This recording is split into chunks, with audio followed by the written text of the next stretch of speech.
JD. Ang kwentong ito ay hango sa totoong buhay. Mula ito sa isa nating kabayan na itago na lamang natin sa pangalang Ruben. Taong 2001, Pampanga. Magmula nang mamatay ang mga magulang sa isang trahedya, nagbago ang ugali ni Ruben. Mula sa pagiging mabait at masunuring bata, lumaking barumbado na walang pinipili. Kahit pulis ay hahamunin. Ilang beses nang naglabas-masok sa kulungan. Mabuti na lamang, nariyan ang Chewy na handang magbenta ng ari-arian pang piyansa. Subalit humantong sa punto na naubos ang pasensya. Naturingan ako mayaman noon, Ruben. Pero dahil sa ugali mong... Ay naku, wala nang natira sa akin. Isang kulong mo pa, masasanla ko na yung bahay na to eh. Sa kalsada na ako matutulog. Hindi ba pwedeng umiwas ka naman sa gulo kahit ilang beses lang? Ang kapal na ng mukha ko. Pinaglalaban kita sa mga taong nagsasalita ng masama laban sa'yo. Kahit ikaw naman tong may mali. Diyos ko, patawarin ako ng mga magulang mo. Parang mapapalayas kita kapag hindi ka pa nagbago. Wika ni Tio Ricardo kay Ruben. Wala namang nag-utos sa'yo na piyansahan mo ako. Nakikialam ka pa kasi. Anong sabi mo? Hoy Ruben, kadugo kita. Anak ka ng kapatid ko, pamangkin kita. Malamang makikialam ako. Nagpiyansa ako hindi lang para makalabas ka, kundi para matahimik ang mga tao na ginagawa kang pulutan sa araw-araw. Mga tsismosa dyan sa labas, ikaw ang pinag-uusapan. Balewalain nyo na lang ho kasi. Masyado nyo kasi silang pinapansin eh. Teka sandali nga, bakit parang ayos lang sa'yo na pinag-uusapan ka ng mga tao? Pinangangatawanan mo talaga ang sinasabi nila, no? Ruben, sa halip na maging barumbado ka, ipakita mo na mali sila ng inaakala. Sabihan ka lang ng kung anong bagay, naghahamon ka kagad ng away. Nadala mo ang ugali niyan mula noon hanggang ngayon. Palala ka ng palala. Tio, pwede ho ba wag muna natin pag-usapan ng tungkol dito? Kakalabas ko lang ng kulungan eh. Pagpahingayin nyo naman ako kahit sandali oh. Kung ayaw nyo sa akin dito, pwede nyo akong sabihan para mag-impake na ako. Hindi yung ganito, dinadaan nyo ako sa sermon. Hindi naman sa ganun, Ruben. Nadala lang ng emosyon, pasensya ka na. Kung kaya mong umiwas, umiwas ka. Pahinga muna tayo sa pagkakakulong. Maawa ka naman sa sarili mo. Hindi nakinig si Ruben. Dinampot ang barya sa mesa at saka lumabas. Dumiretso ito sa tindahan habang tumutungga ng alak. Lumapit ang grupo ng tambay na madalas kaalitan. Kagad nagbigay ng babala ang tendera na tatawag ng pulis kapag may gulong magaganap. Aling Risa, kalma lang po. Kakalabas lang ng kulungan ni Ruben, oh. Sigurado ako magpapakumbaba na siya ngayon. Ayaw niyang bumalik sa selda, no? Kakatapos lang niya magpiyansa eh. Wika ni Temor. Sinundan ng nakakabinging tawa. Umakbay ito kay Ruben, pero dali-daling umiwas ang binata. Huwag mo nga ako hinahawakan. Bagong hugas man ang kamay mo, pero alam natin, mas marami pa sa imburnal ang ugali mo. Nag-aamon ka ba ng away? Dahil ba bagong salit o mga kasama mo? Naghahanap ka na lang ng kakampi, mga patpatin pa. Wala na bang ibang itataba yung mga katawan niyan? Isang tulak ko lang dyan, mababalian na ng buto yan eh.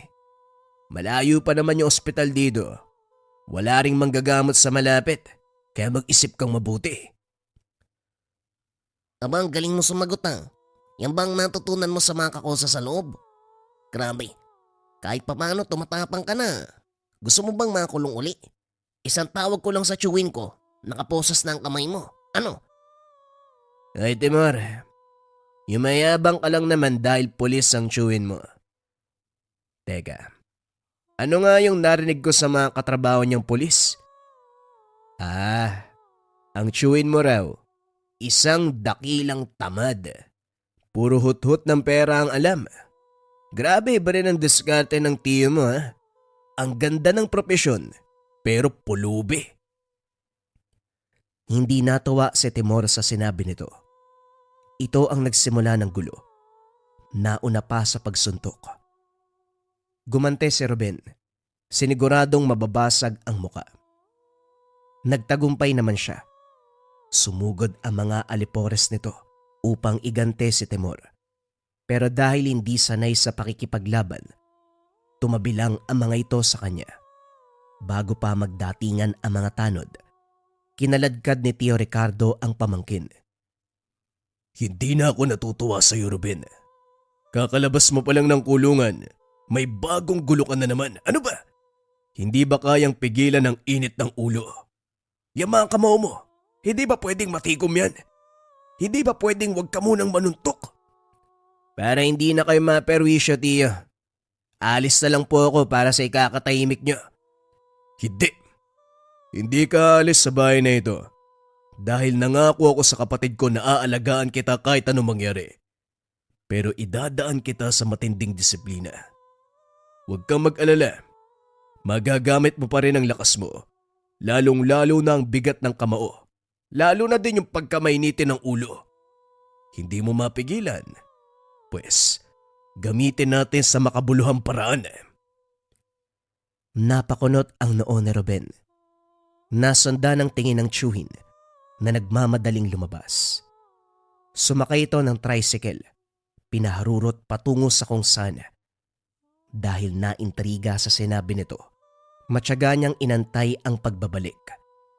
10 oras nang maalimpungatan sa ingay ng tricycle. Kakarating lang ni Tio Ricardo. May kasama itong matanda na kung titignan ay hindi matansya ang edad. Dumiretso sila sa kusina para kumain. Si Ruben ang nautusang maganda ng mesa. Tahimik siyang sumunod. Sa kalagitnaan ng pagkain, hindi nakaligtas ang binata sa lihim na pagmamasid ng matanda. Nakaramdam siya ng pagkailang pero minabuting wag pansinin hanggang sa natapos hapag. Nang magkaharap silang lahat sa sala, dito nagsimula ang pag-uusap. Tatang Pablo, ito ang pamangkin kong si Ruben. Yung sinasabi kong mahirap pigilan ng pakikipagbasag ulo. Sana ho, matulungan niyo siya. Hindi naman mahirap disiplinahin ng batang ito dahil likas sa katauhan ng pakikipag-away. Ginagawa niya lang ang bagay na yan para merong mapaglabasan ng galit sa mga magulang. Napatitig si Ruben sa matanda. Hindi inasahan na mahuhulaan ito ng ganong kadali ang tunay na dahilan kung bakit siya palaging nakikipag-away. Ang totoo, makakaiwas naman siya sa gulo pero ito ang naisip na paraan upang maglabas ng saloobin. Kahit matagal na panahon na ang nakalipas, magmula na maaksidente ang mga magulang, kinikimkim pa rin ang galit. Kasama niya ang mga magulang sa sandali ng trahedya. Nakita ang taong bumangga sa sinasakyan nila. Sa halip na tumulong, tumawa lamang ito at nagmamadaling tumakas. Sa tuwing naaalala ang muka ng lalaki, sumisikip ang dibdib sa galit, kung kaya't binabaling sa pakikipag-away. Lahat ng nakakasuntukan, muka ng lalaki ang nakikita, kaya naman sakalang tumitigil sa pagbubugbog kapag nakaramdam na ng kaginhawaan. Mapaglalabasan ng galit. Tatang, kung kaya niyo pong disiplinahin ang batang to, ako na po ang bahalang tumubos ng lupay niyo. Basta, ituwid niyo ang ugali ni Ruben. Hindi ikaw ang magpapasya niyan, Ricardo. Ang batang ito ang magdedesisyon. Kapalaran niya yan eh. Iho, ito na ang oras para magpasya ka sa sarili mo. Kung gusto mong manggulpi at maglabas-masok sa kulungan, hindi kita papakialaman. Pero kung gusto mo ng mapagkakabalahan, magamit ang lakas ng kamao mo sa makabuluhang paraan, matutulungan kita. Pumili ka. Napabuntong hininga si Ruben. Iniisip kung ano ba talaga ang gustong mangyari ng tiyuhin at matanda. Tinitigan ng dalawa hanggang sa nakaisip ng ideya. Kung may pinaplano sila para sa kanya, may plano din siya para sa mga ito. Kung talagang magagamit ko ang pagiging bayolente ko sa makabuluhang paraan, papayag ako. Siguraduhin nyo lang na matutuwa ako Dahil kapag hindi ho, sasakit ang mga ulo nyo sa akin. Tumitig si Tatang Pablo sa binata sabay ngiti. Gusto ko ang ugali mo. Kahit sa pananalita, malinaw na wala kang aatrasang laban. Kahit sino man ang kaharap. Mag-impake ka dahil magsisimula na ngayon ang kalbaryo mo. Kumilos na si Ruben. Nagbalot ng iilang damit, pera at pagkain. Nauna pang sumakay ng tricycle sa pag-aakalang ihahatid ng tiyuhin. Kaso nga lang, nahampas lang siya ng tungkod ni Tatang Pablo. Kung gusto mong magamit ang lakas mo, bumaba ka riyan. Sumunod ka sa akin. Bumaba si Ruben. Hinahaplos ang ulo na tinamaan ng tungkod. Hindi niya maintindihan kung bakit walang ganang patulan ang matanda. Sanay siyang gagante kapag merong nananakit sa kanya. Pero ibang-iba ang nararamdaman kay Tatang Pablo. Nagpatuloy ang paglalakad. Pinapawisan na si Ruben. Hiningal pagkalipas ng ilang oras. Ang mga binte ay napagod kakalakad. Sa tuwing hihinto ay sisitahin ng matanda. Nagtataka siya dito. Patuloy lang ang hakbang ni Tatang Pablo. Hindi niya napansing bumagal. Napapanatili ang bilis ng paglalakad. Hindi niya rin maunawaan kung paano nitong nalalaman ang paghinto niya gayong hindi naman siya lumilingon. Gayunpaman, hindi na nagreklamo at sumunod na lamang. Sa pagpapatuloy ng paglalakbay, nagpang-abot ang pagod, antok at pananakit ng katawan. Ilang oras na ang nilakad pero hindi pa narating ang paroroonan. Wala ring ideya kung saang dako ng bayan. Hindi na makilala ang lugar dahil puro gubat ang mararaanan. Napamura pa ito nang makarinig ng tilaok ng manok. Hoy Tatang, madaling araw na. Wala ka bang balak magpahinga? Kaunti na lang bibigay na yung katawan ko Sa puntong ito, huminto si Tatang Pablo sa unang pagkakataon. Lumingon sa kanya. Sa inabahaba ng paglalakbay natin, hindi ka sumuko.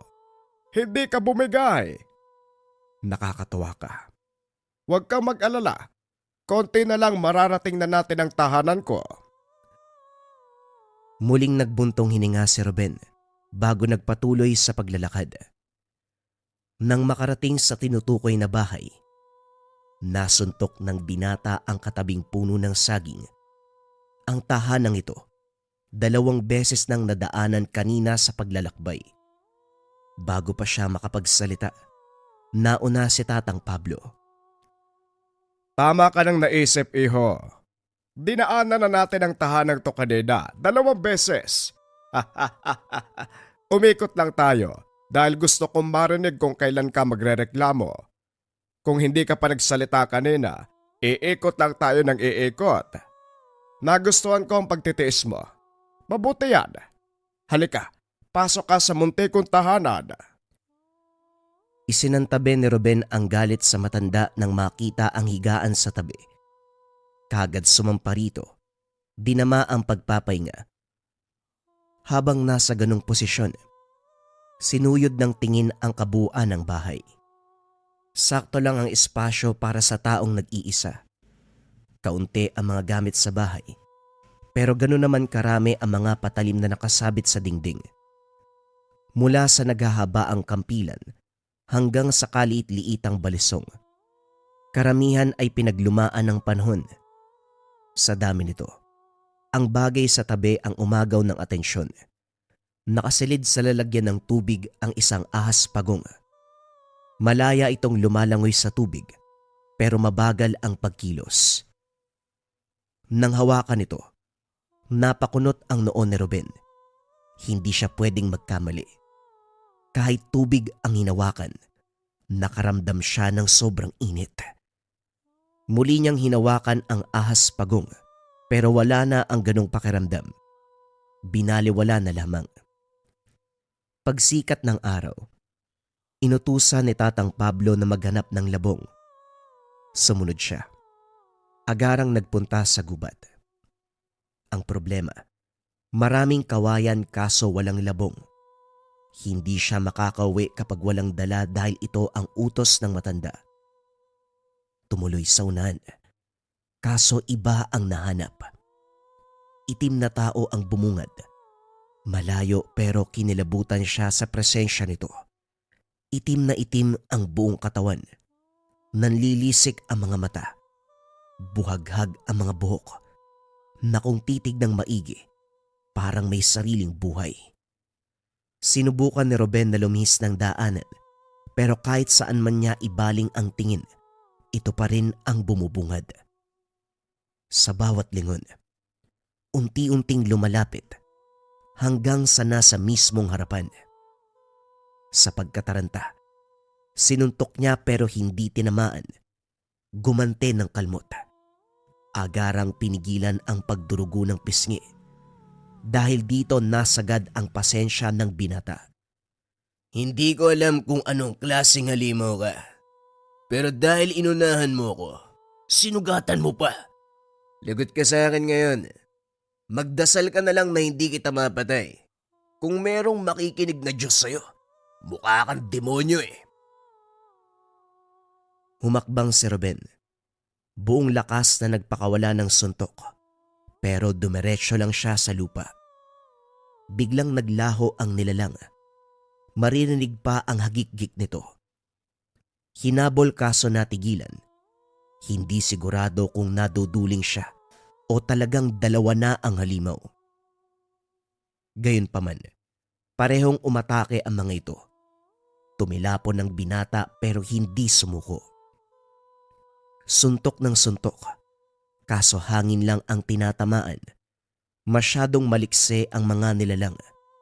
Kung gaano ito kabilis makailag, ay siya namang binagal niya kung kaya't sa bawat kalmot, direktang tumatama sa kanya. Hindi naglaon ay bumagsak siya. Nakatitig sa kalangitan. Inakalang magiging katapusan ng buhay, pero biglang nawala ang mga ito. Bumalik siya sa tahanan ni Tatang Pablo, paika-ika, habang nakahawak sa sugatang tiyan. Kahit daplis lamang ang natamo, napakatindi ng kirot. Agaran siyang inasikaso ng matanda. Meron itong kaalaman sa panggagamot. Kung hindi lang madaya ang mga yon, malamang sila pa ang naunang namatay. Masyadong madaya. Porket merong kakayahan na maglaho, sinasamantala yung lakas nila. Kapag nakita ko uli ang mga yon, hindi ko sila sasantuin. Napuruhan ka na nga, pero may gana ka pang isumpa ang nakalaban mo. Ayos ka talaga. Hindi mo ba nakilala? Sa itsura at kakayahan nila, masasabi kong aswang. Hindi ko lang sigurado kung anong uri. Pero kapag nakita ko uli yun, sisiguraduhin ko hindi sila makakataka sa akin. Papatayin ko talaga yun. Natawa si Tatang Pablo sa inasal ng binata. Nang dumako ang panggagamot sa braso nito, hindi nag-atubiling ibaon ang isang mutya. Napasigaw sa sakit, pero hindi na nag-abalang tignan. Inayos na lamang ang pagbenda upang hindi mapansin ni Ruben. Nasa tahanan lang siya sa paglipas ng mga araw, nagpapagaling ng sugat. Walang ibang pinagkakabalahan kundi pagmasdan ang ahas pagong. Paulit-ulit lamang itong lumalangoy. Lumabas siya ng tahanan para maghanap ng ipapakain dito. Kaso nga lang, nabungaran niya ang nagliliitang itlog. Nang tignan ng yapak sa lupa, mula ito sa pagong. Tatang, nangingitlugo pala ang ahas pagong. Napisa na. Nasaan ang mga anak? Kusang na misa, pero walang laman ng mga itlog. Hindi na magkakaanak ang ahas pagong na yan. Nag-aantay na lamang kung kailan matatapos ang buhay. Masyado na kasing matanda eh. Napabuntong hininga na lamang si Ruben sa sinabi nito. Hindi masyadong pinansin. Inisip niya na baka ginawang putahe ang bagong pisa ng mga itlog. Hindi na siya magtataka dahil kahit sila ng tiyuhin niya, ginagawang ulam ang ganitong klase ng hayop. Kaso nga lang pagbalik sa loob, nagulat nang nakalutang na lamang ang ahas pagong. Sinubukang pukawin pero hindi na gumalaw. Tinawag niya ang matanda pero parang inaasahan na nito ang pangyayari. Inilibing ang ahas pagong sa likod ng tahanan. Nagtataka si Ruben dahil inilagay sa maliit na kahon, tinirikan ng kandila at saka inalayan ng pagkain. Tumingin siya kay Tatang Pablo na parabang nasisiraan nito ng bait. Mababakas din ng lungkot, nangingilid pa ang luha. Gayunpaman, hindi siya nagkamaling tumawa. Inunawa ang emosyon ng matanda sa pagkawala ng alaga. Sa paglipas ng mga araw, nagsimula ang formal na gawain sa gabay ni Tatang Pablo. Gabi-gabi, naglalakad sila kung saan-saan. Napapansin niya na sa tuwing may magpaparamdam na nilalang, nawawala ang matanda, katulad ngayon. Duwag ka rin pala, Tatang Pablo eh. Uwak lang naman yung dumaan pero nagtago ka kaagad. Lumabas ka ho diyan.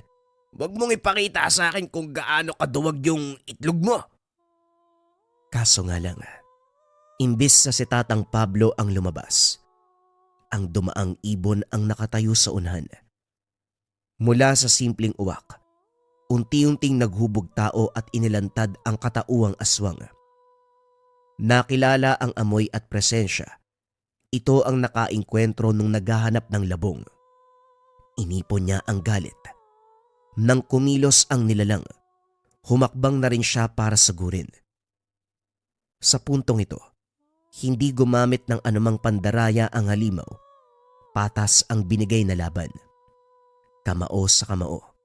Suntok sa suntok. Ganado si Ruben dahil natatamaan niya ito. Siniguradong mapuruan ang muka hanggang sa naitumba, dinaganan at saka pinaulanan ng kaliwat kanang suntok. Tumatalsik na ang dugo nito. Ilang sandali pa, lumapit si Tatang Pablo para umawat. Sandali, tama na yan. Huwag mo papatayin. Kung makasuntok ka naman, parang walang buhay ang ginugulpe mo. Upang! Ay, Upang! Tumayo ka na nga riyan. Manong, kilala mo yung aswang na to? Nag-anyong tao ang halimaw. Sumalubong ang iyak habang kinakapa ang muka na puno ng pasa. Pinuluputan ng damit ng katawan dahil nakahubo ito. Mabuti na lang talaga hindi ako nakisali. Mamaya, mas lalong pumangit yung mukha ko kapag nagulpe rin eh. Yan lang si Upong ang nagulpe oh. Napalingon si Ruben nang may magsalita. May isa pang lalaki ang lumitaw. Ruben, eto si Ubeng. Yan yung mataba. Yung binugbog mo si Upong. Mga aswang pero nasa pangangalaga ko. Huwag kang matakot sa kanila. Hindi ka sasaktan ng mga yan. Pero huwag kang magkakamali na patayin sila. Dahil baka iuwi kitang bangkay sa tiyuhin mo. Ako ang nag-utos sa kanila na subukan ang galing mo. Napahanga sila sa bigat ng kamao mo. Maging sa abilidad na meron ka. Pwede ka nang isalang sa mas malaking laban. Kung saan kamatayan ang magiging premyo. Ibig sabihin, kung gusto mong mabuhay, kinakailangan mong manalo. Teka, anong sinasabi mo, Manong? Pasensya na pero hindi mo ako pwedeng utusan. Pumayag lang naman ako dahil gusto ko lang malaman yung ipapagawa mo. Ngayong alam ko na, tapos may kinalaman sa aswang? Ay hindi na ho. Salamat na lang ho. Tumalikod si Ruben. Pero natigilan sa sinabi ni Tatang Pablo. Paano kung sabihin ko sa'yo? Ang susunod mong makakalaban ay ang taong pumatay sa mga magulang mo. Hoy, huwag mong gamitin ang mga magulang ko para sumunod ako sa'yo. Hindi ako nandito para sayangin ang buhay ko sa mga nilalang na alam kong hindi ako mananalo. Wala akong laban sa aswang. Hindi ako bakal para hindi tablan ng kuko. Diyan pa nga lang sa mga aswang na alaga mo, wala na akong binatbat. Naihibang ana, no? Wala kang magawa sa buhay mo. Kung gusto mo makipaglaban, edi ikaw yung humarap sa kanila. Hindi ako nagbibiro, Ruben. Kilala ko ang tao na pumatay sa mga magulang mo. Isang lalaki, ang edad ay 50. May peklat ang noo. Noong nabangga kayo, tinawanan at saka tinakasan, hindi ba? Kung itatanong mo kung paano ko nalaman, naroon ako ng sandaling yon. Sasalakay sana ang lalaki, pero napansin niya ang presensya ko, kaya napilitan siyang tumakas. Habulin ko sana, pero hindi ko na ginawa. Marami pang nilalang na nagbabantay. Inuna ko ang kapakanan mo para hindi ka rin mamatay. Hindi alam ni Ruben kung tama ang sinabi ng matanda. Pero batay sa pagkakaalala, may tinignan nga ang lalaki nakabangga sa kanila. Biglang nawala ang ngiti nito at doon agarang tumakas.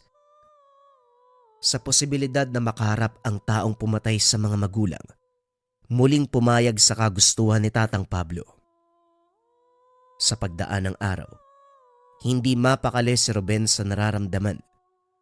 Wala siyang ginagawa, pero napakainit ng buong katawan, lalong-lalo na ang mga kamay. Nang suntukin niya ang puno sa bakuran, laking gulat nang tumagos ang kamao. Ang paligid nito ay umuusok na parabang nasunog. Ilang beses niya itong sinuntok pa at dito tuluyang bumagsak.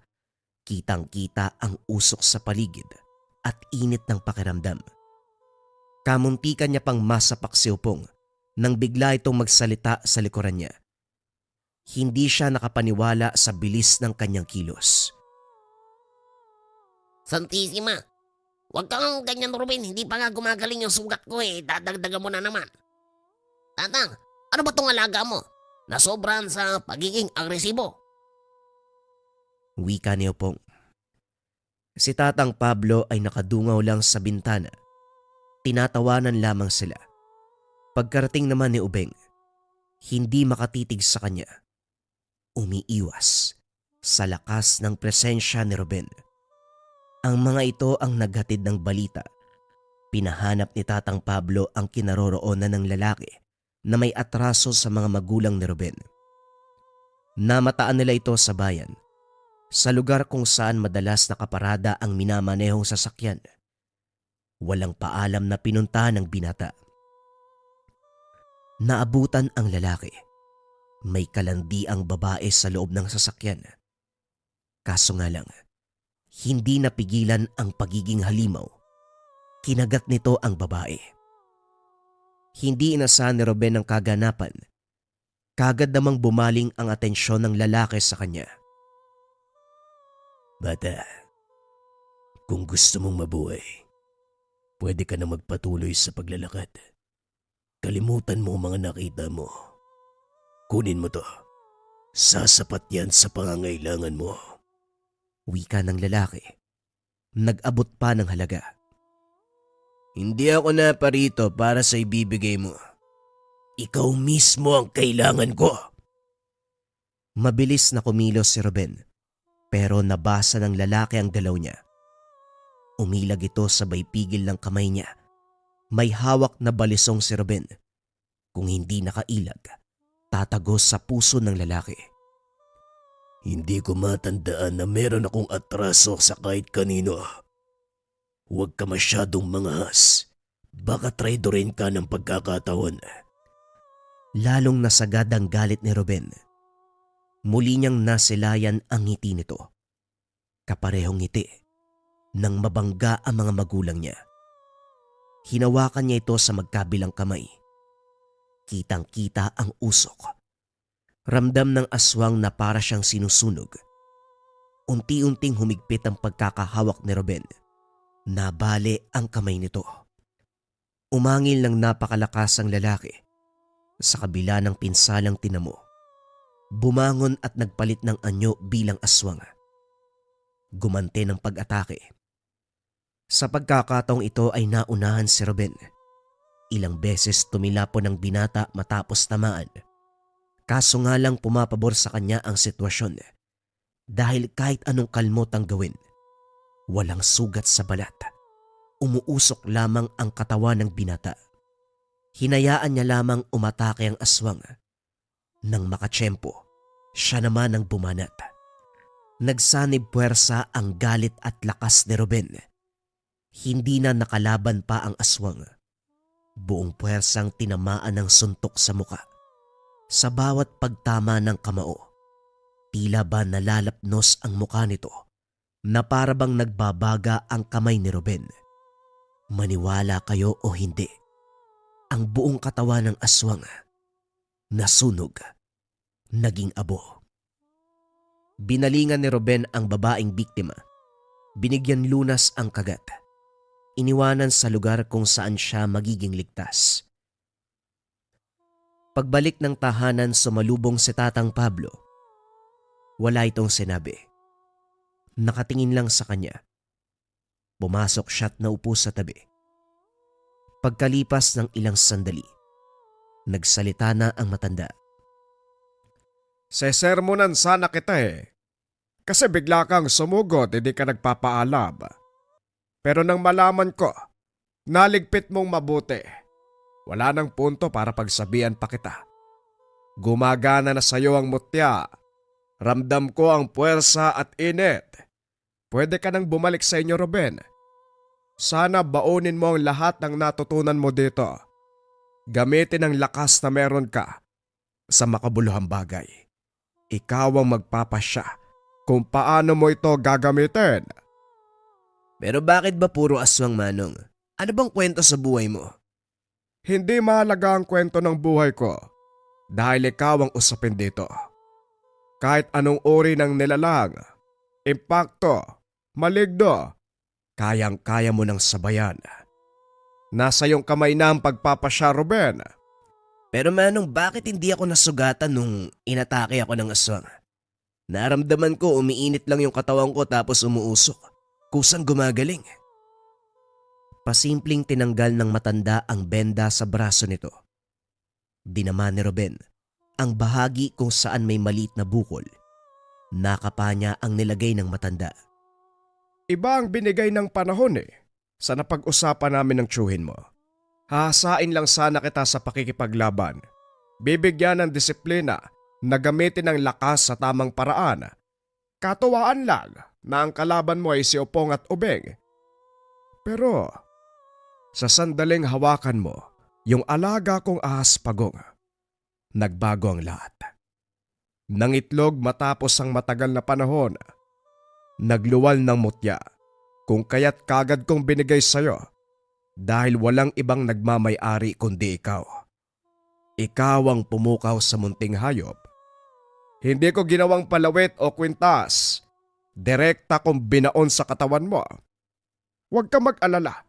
Hindi ka naman mamamatay dyan Mas magiging malakas ka pa. May laban ka na sa kahit anong uri ng elemento. Umuwi ka na. Gamitin sa kabuluhan ang pinagkaloob na gamit sa'yo ng kalikasan. Wika ni Tatang Pablo. Hindi nakapagsalita si Ruben. Hindi nakapagpasalamat dahil hindi sanay. Tumitig lamang siya sa matanda. Alam ni Ruben, naramdam na ni Tatang Pablo kung gaano kalubos ang pagpapasalamat niya. Pagbalik sa poder ng tiyuhin, tuluyang nagbago ang ugali ni Ruben. Nang mapagtantong naiganti na ang mga magulang, tinalikuran ang pakikipagbasag ulo. Labis sa natuwa si Tio Ricardo. At ang patungkol naman sa mutya na nakabaon sa kanya, malaki ang naitulong nito lalo na sa swerte. Unti-unting nabawi ni Tio Ricardo ang mga ari-ariang sinangla para ipangpiyansa sa kanya noon. Hindi lang yun. Kapag merong nagbabalak sa kanila ng masama, nalalaman kagad ni Ruben na iiwasan pa bago mangyari. Wala namang masyadong nakalabang mga nilalang, mga tao lamang na may masamang balak. Lahat ng ito ay agarang naiiwasan dahil nagbibigay ng babala ang mutya. Kapag labis ang init na nararamdaman, nangangahulugan, mapanganib ang taong karap. Labis na tuwa at pagpapasalamat ni Tio Ricardo kay Tatang Pablo. Sino ba namang mag-aakala na ang minsang barumbado, basagulero, magbabago ang buhay nang siya ay pagkalooban ng isang uri ng mutya na nagmumula sa ahas pagong. Bagong kwento pa rin ang kasunod mga kabayan. Ito ay pumapatungkol sa kapitbahay na mambabarang. Simulan na ang storya. Ang kwentong ito ay hango sa totoong buhay. Mula ito sa isa nating kabayan na itago na lamang natin sa pangalang Pablo. Taong 1984. Antique. Sa liblib na bahagi na lugar, nakatayo ang tahanan ni Pablo na pumapagitna sa dalawang tahanan. Ang problema, mambabarang ang nakatira. Ilang ulit niya nang nakita na nagbatuan ng sumpa ang mga ito. Sa tuwing mangyayari, natatakot para sa sarili na baka madamay. Mabuti namang kausap ang mga ito. Kaso nga lang kapag ang magkaaway na ang magkarap, hindi mapigilang magsumpaan. Kapag ganito, nagmamadali sa pag-alis si Pablo para makaiwas. Sa kabutiang palad, magmula noon hanggang sa ngayon, hindi pa naman siya nadadamay. Bagay na labis pinagpapasalamat sa may kapal. Matagal nang gustong umalis sa lugar dahil sa banta ng mga ito. Ang kaso nga lang wala siyang malilipatan. Ang lupang tinitirhan ay ang tanging yaman na iniwan ng mga magulang. Wala siyang kilalang kaanak sa lugar. Isa pa, walang sapat na salapi para tustusan ang gastusin kung sakaling luluwas. Pakikigapas lamang ang pinagkakakitaan, nakakarampot ang kita. Minsan na rin siyang naging utusan ng mambabarang. Si Manang ay nagpapatayo ng bahay. Siya rin ang nagpapastol ng mga alagang kambing. Si Manang Josepa naman ay nagpapaigib ng tubig, nagpapawalis sa bakuran at iba pang gawaing bahay. Naging maingat sa pagdikit sa mga ito, sa ideyang maging sanhipa ng pag-aaway. Paminsan na kasing nagkasabay ang utos ng dalawa. Nalilito kung sino ang uunahin katulad ngayon. Kung si Manang Josepa ba o si Manang Elsa. Habang nagbobomba sa poso, sinaulo ang isa pang utos. Pagkatapos mapuno ang mga tapayan ng tubig, tinakbo ang daan patungo sa tindahan. May kalayuan, kaya labis ang pagmamadali dahil mainipin ang nag-utos. Si Manang Josepa. Nakabalik naman siya bago ito mainis. Sunod na ginawa ay ang pagwawalis sa bakuran. May pinutol na kahoy sa malapit. Nalinis na rin ang nagkalat na sanga. Hindi pa tapos nang tawagin naman ni Manang Elsa. Pablo, pakikatay ng manok. Yung nasa kulungan na ilang araw nang sinisipon. Nangihina na kasi. Wala na akong maiulam, kaya yun na lamang.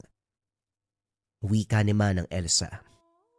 Hoy babae, kita mong may inuutos pa ako dyan, sasapaw ka. Ang kapal na mukha mo. Baka gusto mong magkaroon ng manok yung bituka mo. Wika ni Manang Josepa. Nakasilip sa bintana. Aba, may sinabi ba ako ngayong kaagad?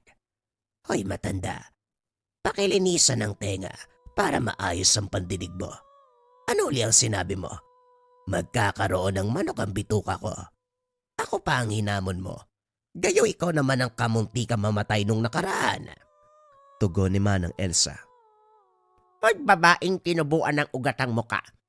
Hindi pa kita pinapakitaan ng aking pinakamalakas. Kapag ako nasagad, pwede kitang patayin ngayon din. Ano? Gusto mong pakitaan kita? Hoy babaeng mukhang puwet ng manok. Huwag mo kong hinahamon. Sige, ilabas mo ang pinakalakas mo na magkaalaman tayo. Teka naman po, sandali mga manang, kalma lang.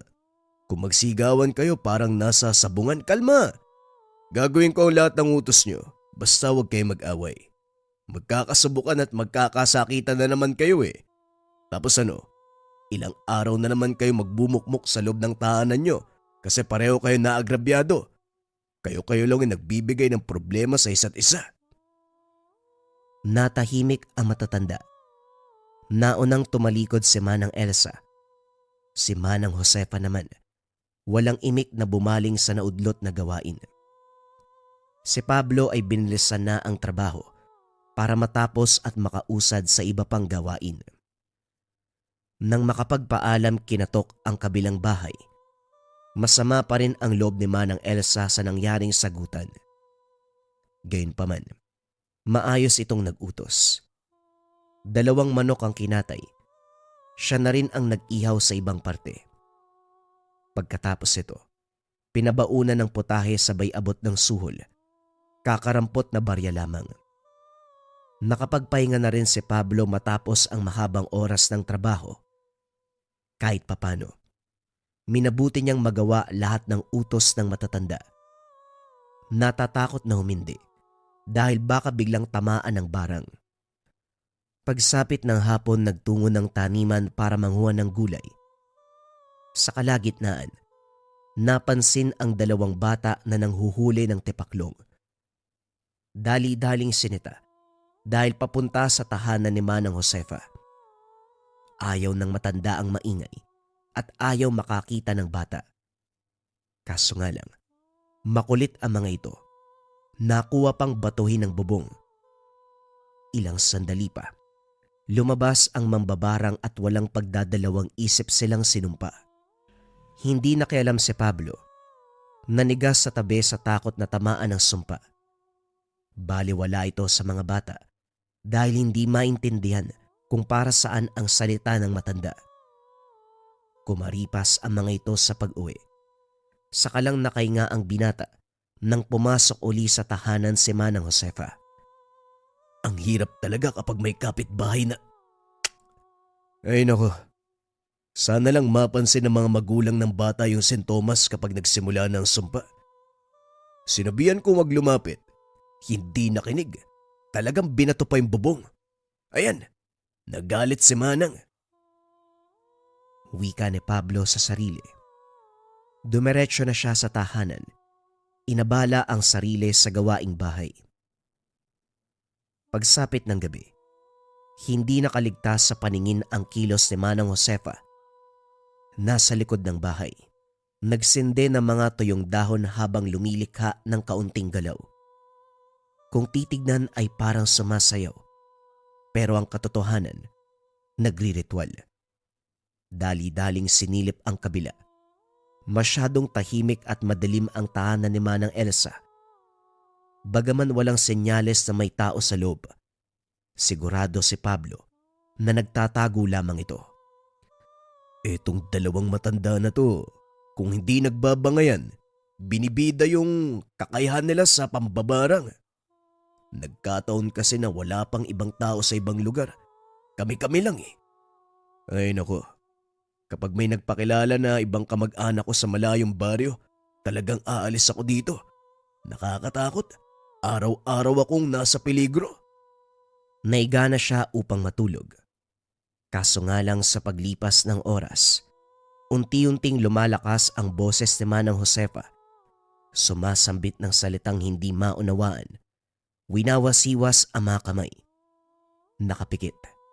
Pumapaikot sa apoy habang may hawak na nakasinding kandila. Nakakakilabot na ang boses dahil kung papakinggang mabuti, parang may sumasabay. Tinakpan ni Pablo ang magkabilang tenga maging siya ay hindi mapakali. Tumagal ng ilang sandali ang pagriritual. Nang huminto si Manang Josefa, malinaw na nakita ni Pablo ang pagngiti nito na para bang nagtagumpay sa isang bagay. Pagkatapos, pasimpleng naglakad papasok ng tahanan. Kinabukasan sinilip ni Pablo. Sakto rin na utusang magbunot ng damo. Ang naiwan sa bahaging iyon, abot bakas ng pagsusunog. Walang anumang gamit. Kagad ding lumayo dahil kahit kagabi pa nangyari, merong naiwan na mabigat na pakiramdam. Pagkatapos sa tahanan ni Manang Josefa, lumipat siya sa bahay ni Manang Elsa. Pagpapastol sa mga kambing ang utos nito, na kaagad ginawa ni Pablo. Kapag ganito, babantayan ang mga alaga hanggang sa sumapit ang hapon. Habang nakasandal sa puno, nasipat ang 2 pasaway na bata. Nanghuhuli pa rin ng tipaklong ang mga ito. May kanya-kanyang bitbit na bote.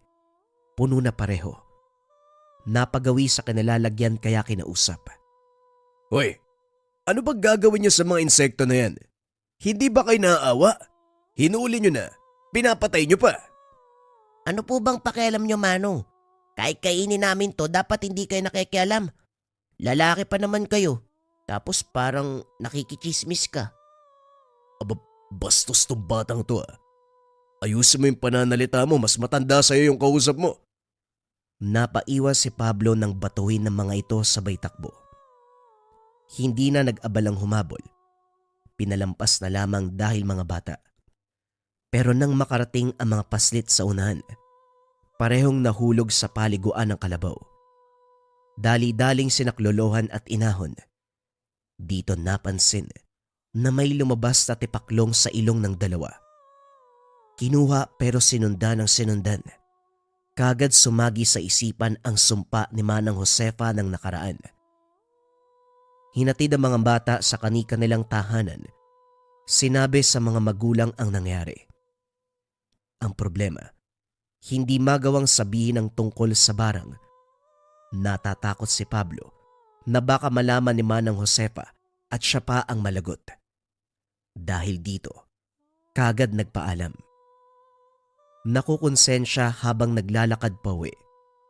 Gustong isalba ang buhay ng mga bata, kaso natatakot para sa sarili. Napabuntong hininga na lang din nang maabutan sina Manang Josefa at Manang Elsa.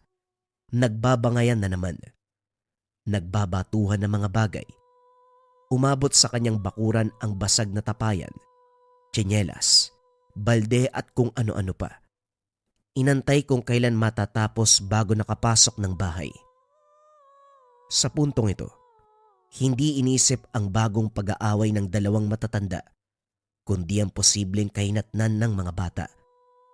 Palakad-lakad, hindi na mapalagay. Umayos din ang kumatok si Manang Josefa.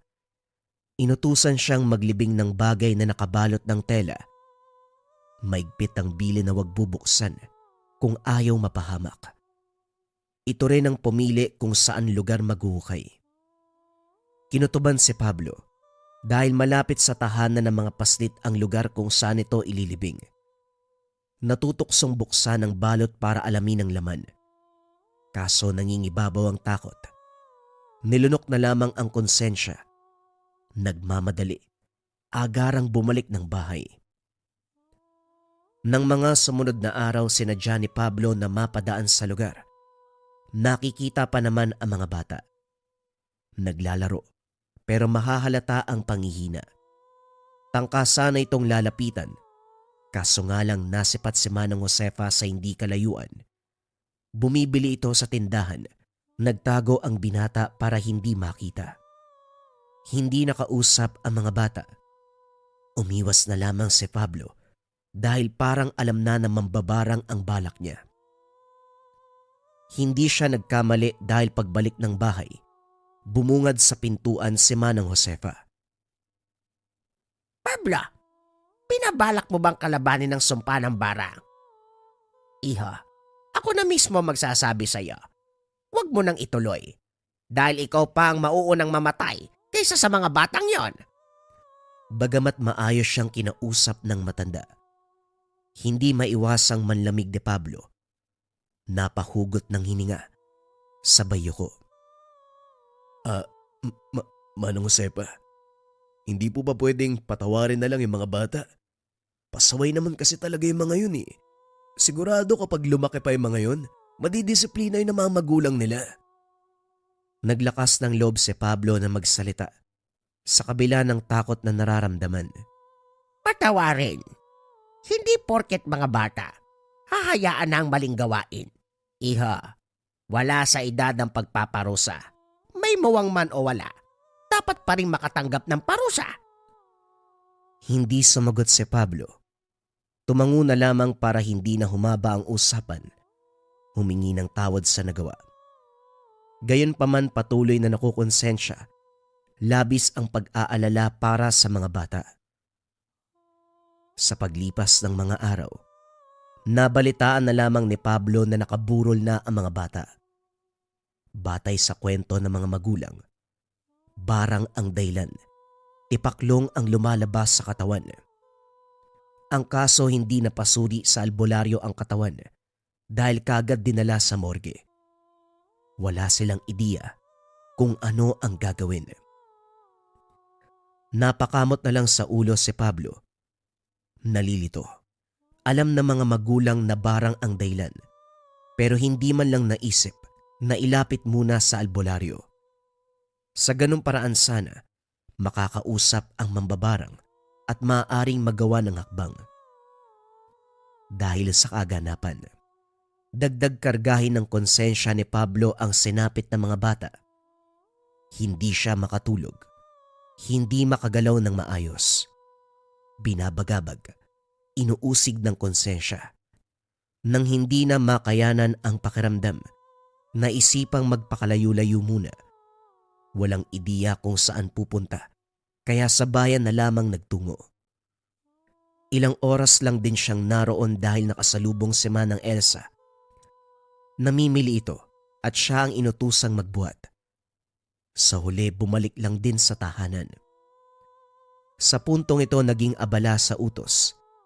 Pinapunta sa gubat para manguha ng lubigan. Nagtataka si Pablo dahil kung tutuusin kontra sa kulam at barang ang halamang ito. Gayunpaman, minabuting sumunod kaysa malagot. Pagbalik sa lugar, balak sanang manood ni Pablo kung ano ang gagawin ni Manang Elsa. Kaso nga lang pinaalis siya nito. Nakiusap pa siya upang manatili para masaksihan, pero mahigpit ang pagtaboy. Walang imik siyang umalis. Nakahanda na sana ang mga gamit sa barang, katulad ng mga insektong nakasilid sa garapon. Habang nagpapatuka ng manok, napansin ni Pablo ang kalampagan sa tahanan ni Manang Josefa. Dapit hapon pa lang pero nagsimula na ang laban sa pagitan ng mambabarang. Dali-daling pumasok ng bahay ang binata dahil sa mismong bakuran dumaan ang iba't ibang insekto. May bubuyog, may alakdan, at kung ano-ano pang nagtataglay ng sumpat kamandag. Iba't ibang ingay din ang maririnig mula sa magkabilang bahay. Sigawan, hiyawan, daing. Si Pablo naman na nakikinig ay panayang dasal na huwag siyang tamaan ng sumpa. Matagal natapos ang kaganapan. Dapit hapon nagsimula. Natigil ng 10 oras. Saka lang nakapagpahinga ang binata nang parehong tumahimik ang magkabilang bahay. Kinabukasan, maagang naglinis si Pablo. Nakaugalian nito pagkatapos ng sumpaan ng 2 mambabarang. Sinabuyan ng tubig na merong asin ang palibot ng bahay, lalong-lalo na ang bakuran na dinaanan ng mga sugong insekto. Ngayong maluwag na nakahinga dahil kapag ganito ang sitwasyon, tahimik ang matatandang mambabarang. Magpapagaling ang mga ito matapos ang batuan ng sumpa. Sana lang abutin ng ilang linggo yung pagpapagaling nyo. Para kahit papano, mahaba yung pahinga ko mula sa kaliwat kanan yung utos. Pagsapit ng gabi, may dumating. nagpakilalang kapatid ng yumaong ama. Hinanap siya para sa dokumento na kailangang pirmahan. May malawak na lupain ang mga magulang na ngayon lang napagpasyang ibenta. Dahil nakapangalan pa sa mga magulang na matagal nang sumakabilang buhay, ang mga anak na ang pipirma. Ilang buwan na ako naghahanap sa'yo eh. Mahabang panahon na din nung huli kong nakita ang ama mo. Hindi kami magkasundo ng bunso namin. Wala talaga akong balita eh. Pero mabuti na lang nabanggit ka isang beses. Pangalan mo lang ang naaalala ko. Pinatuloy siya ni Pablo. Pinirmahan ng mga dokumento. Kaso nga lang habang binabasa ang nakasulat, napansin niyang abala sa pagsusuri sa magkabilang tahanan. Kakaiba ang titig, na para bang tumagos ang tingin sa makakapal na dingding. Hindi naglaon ay kagad nagtanong. Kilala mo ba ang kapitbahay mo, iho? Hindi maganda na magkaroon ng kapitbahay na kagaya nila. Malaki ang tahanan ko sa probinsya. Sumama ka sa akin bilang tiyuhin mo. Ayoko malagay ka sa alanganin. Naku, wag na ho. Kilala ko si Manong Josefa at Manang Elsa. Kahit na ganyan sila, hindi naman nila ako sinasaktan eh. Sa katunayan, kahit nagbabangayan, malapit po kami sa isa't isa. Nabuhayan ng alokin siya. Kaso nga lang ayaw magtiwala kagad. Kahit nakadugo ay ayaw magpadalos-dalos. Ito pa lang ang una nilang pagkikita. Kahit nagbabatuan sila ng sumpa, nakakatulog ka pa ba kapag gano'n ang kaganapan? O baka naman tinuruan ka nila ng pamamaraan sa kaliwa? Kaliwa? Ano po yun? Kaliwa, mga taong gumagamit ng masamang orasyon, kulam, barang, at kung ano-ano pa. Ay naku, hindi ho. Mabuting tao po ko. Wala akong alam sa ganyan. Ganun ba? Pero bakit ayaw mong umalis sa lugar na ito? Hindi lang isa ang banta sa paligid. Dalawa ang mga yan. At kahit pang sabihing malapit kayo sa isa't isa, kapag naisipan kang biktimahin, wala kang kawala. Sagutin mo ko. Bakit ayaw mong sumama sa akin? Dahil ba ngayon lang tayo nagkakilala, nagdududa ka? Natahimik si Pablo. Tumango siya. Muling nagkwento sa pamilyang pinagmulan. Pamilyar sa kanya ang lahat dahil ang mga ito ay binahagi din ng ama noong nabubuhay pa. Nakinig lang siya sa pagsasalaysay hanggang sa naagaw ang atensyon ng ipagtapatang katauhan. Maliban sa pagiging kapatid ng ama, isa din itong albularyo. Lalong ginanahan sa pakikinig nang sabihing marami ng mambabarang na napaslang sa pamamagitan lamang ng pagbalik ng sumpa. Habang nagpapatuloy ang kwento ni Mang Delfin, naglalaro ang samot-saring ideya ni Pablo. Napangiti ng merong naisip. Pinulong sa tiyuhin, kaso mariin itong humindi. Hindi magandang hakbangan nasa isip mo. Kailanman hindi mabuting unahan ng mga nasa kaliwa. Kinakailangan nating mag-intay na sila ang mauna. Doon tayo babawi sa pagiganti. Kung uunahan kasi, malaki ang tsansa na mahirap ng makabawi. Mas mabuting sila ang mauna para makalkula ang bigat na pwede nating ibalik. Napatitig lamang si Pablo sa tiyuhin. Gayunpaman, gusto pa ring subukan ang mambabarang. Pumayag siyang sumama rito sa pag-uwi. Iniwanan ang lupain ng ina sa lugar. Hindi may kakaila ang laki ng tahanan, kaso nga lang mag-isa na lang ang tiyuhin. Isa sa mga silid, ang tanggapan ng mga bisitang nagpapagamot o nagpapatulong sa sitwasyon ng kasamaan. Swerteng pumabor ang pagkakataon. Nagpaalam ang tiyuhin dahil ihatid ang mga papeles. Maraming gamit na hindi pamilyar. May iilan naman na alam niya kung para saan dahil nakita na ang mga gamit ni Manang Josefa at Manang Elsa. Kung albularyo si Tio Delpin, bakit meron siyang mga gamit pambarang? Nang makaisip ng ideya, Sinindihan ng itim na kandila. Kumuha ng manika at karayom. Sinubukang bigkasin ang mga salita na naririnig mula sa mambabarang. Ilang beses inulit. Pagkatapos ay sinambit din ang pangalan ni Manang Josefa.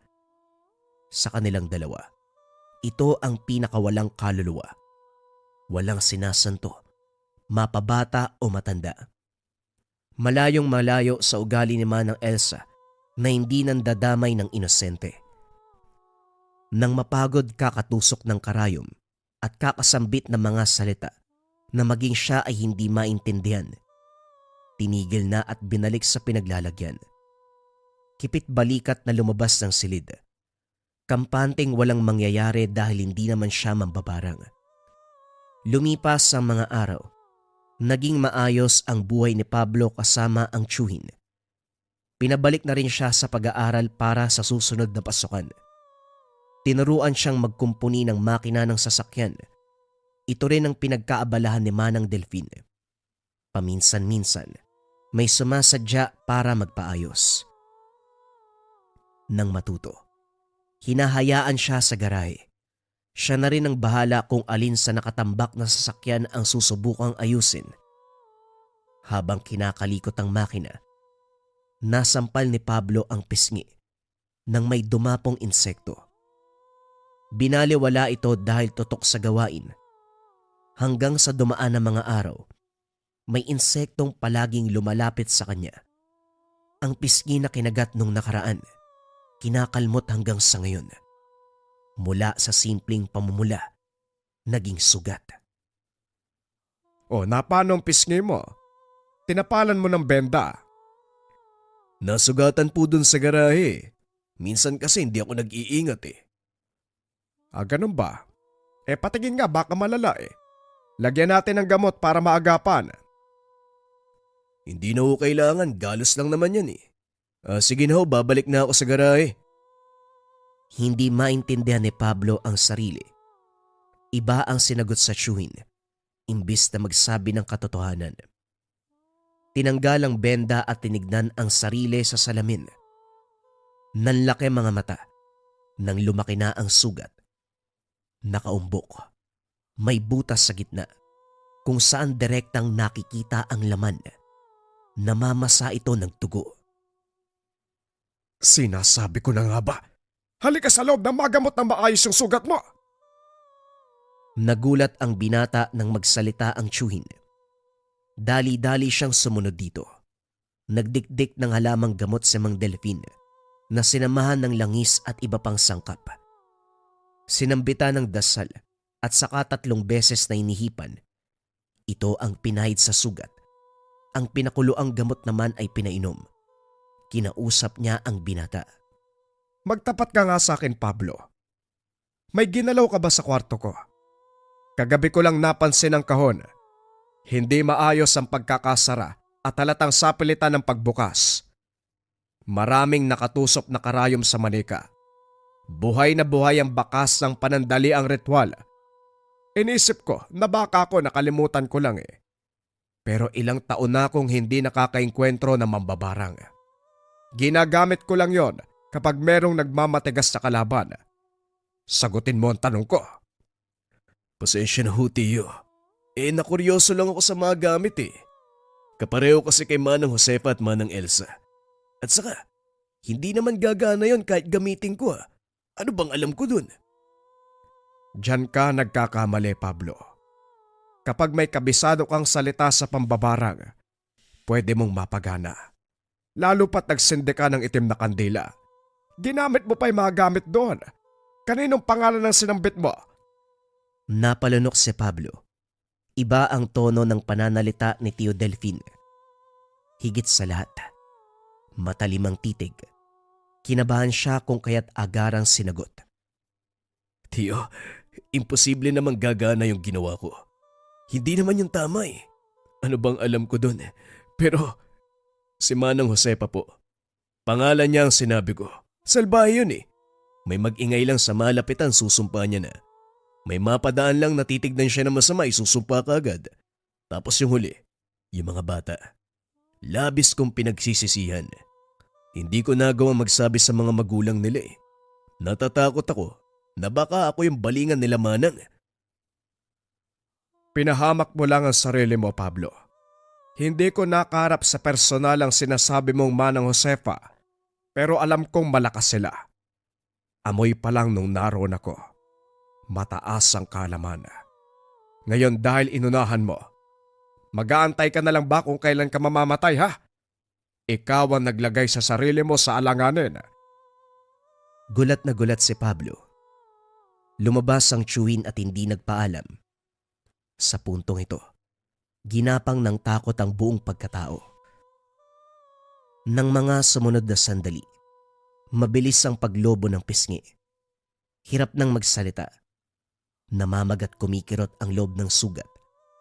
Napatitig si Pablo nang may dumapong bubuyog sa paanan. Gumapang ito hanggang sa tumungtong sa balikat. Sinubukang itaboy pero bumalik lang uli. Napapitlag ng hulihin namang delpin.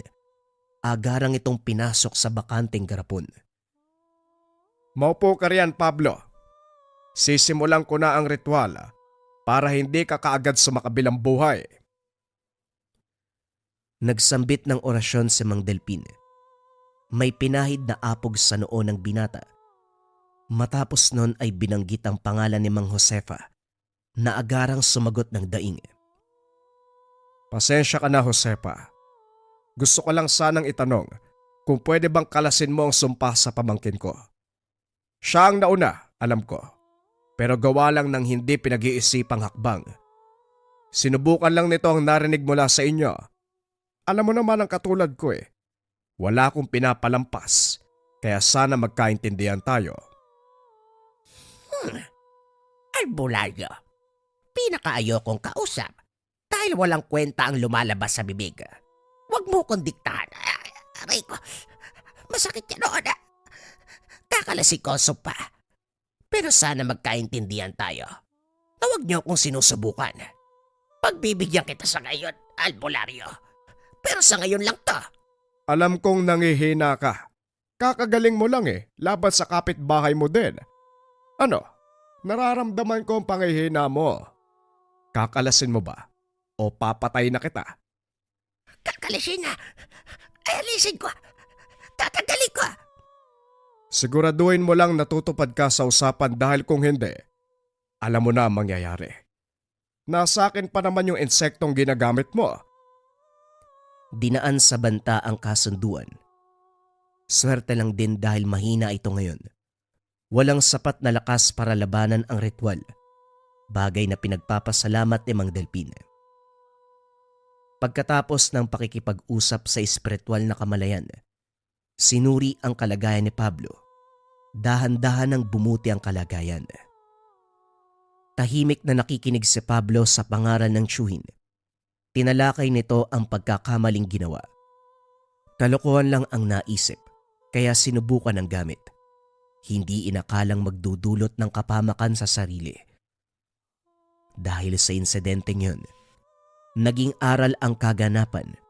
Magtanda at huwag magpadalos-dalos. Naging maingat sa sarili. At kapag nakakarinig ng salita, madalas may sinasambit si Mang Delpin, lalo na kapag may pasyente. Pinapalabas na lamang ito sa kabilang tenga. Nadala sa nangyari, ayaw nang maulit pa ang sitwasyon. Nang minsan niyang nakalaban ang dating kapitbahay na isang malakas na mambabarang. Dapat hindi ka mabaho. Kung sa mga kabayan, mag-gym tayo ngayon. Outfit check. Under Armour, tas ito likha na hoodie, tas likha na cap. Pero ang pinakamahalaga kapag nag-gym tayo mga kabayan, dapat hindi ka mabaho. Pakita ko sa inyo mga kabayan yung daily perfume ko mula sa Likha merchandise. Ito, Maharlika Perfume Marilag. Yung amoy nito mga kabayan, sobrang sweet, vanilla, ang bango. Ang sarap-sarap mo lang amuyin. At maganda rin yung pang spray niya. Ayan. Pinapanligo ko to. Kasi bukod sa sobrang bangong scent, kasama din sa ating Maharlika Perfume Marilag, pampaamo. Napakabisang pampaamo niya at panghalina. Yung panghalina mga kabayan, mataas na uri ng pang-attraction siya. Meaning to say, kapag na-attract na ang isang tao at na-amoy ka nila, doon sila umaamo mga kabayan. Naranasan niyo na ba minsan na yung kausap niyo sobrang gaan sa pakiramdam kapag nag-uusap kayong dalawa? May mga pagkakataon na yun na inagmumula sa bango ng amoy ng isang tao. Yan ang bisa ng ating Maharlika perfume.